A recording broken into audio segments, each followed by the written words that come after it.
Éradiquer la lèpre au Sénégal d'ici 2030, une étude socio-anthropologique a été menée sur le terrain afin de pouvoir agir sur les comportements pour atteindre cet objectif. Nous avons conduit une étude au niveau des villages de reclassement social et hors village de reclassement social pour analyser les déterminants de la prophylaxie post-exposition à la lèpre. Et ça fait suite, c'est une étude socio-anthropologique, c'est-à-dire que nous nous sommes intéressés aux dimensions non médicales de la prise en charge de la lèpre au Sénégal. Et cette étude socio-anthropologique fait suite à une première étude d'acceptabilité et de faisabilité de la PrEP au Sénégal. Ça veut dire que dans une démarche préventive, on donne un traitement pour justement prévenir la survenue de la maladie. Cette enquête menée particulièrement dans les villages de reclassement a révélé beaucoup de résultats, dont le vécu de ces malades. L'enquête a montré beaucoup de choses, c'est-à-dire ils ont vu le vécu des gens,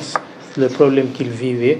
On a vu que la lèpre est une maladie infectieuse et contagieuse et qui se contamine par la voie aérienne. Mais beaucoup de gens ne connaissaient pas cette définition, ils croyaient que c'est une maladie héréditaire.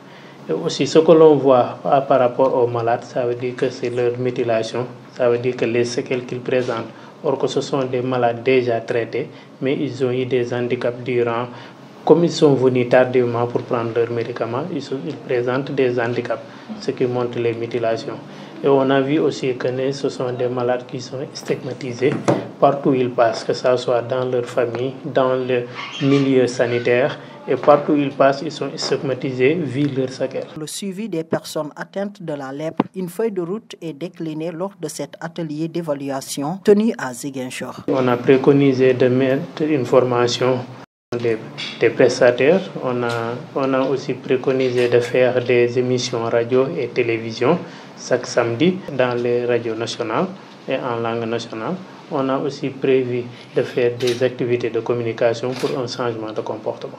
Les villages de reclassement social ont été créés en 1976, comme son nom l'indique, isoler les malades. Le 3 février 2021, en Conseil des ministres, le président de la République du Sénégal, Macky Sall, a décidé de supprimer définitivement ces villages pour mettre fin à une injustice sociale.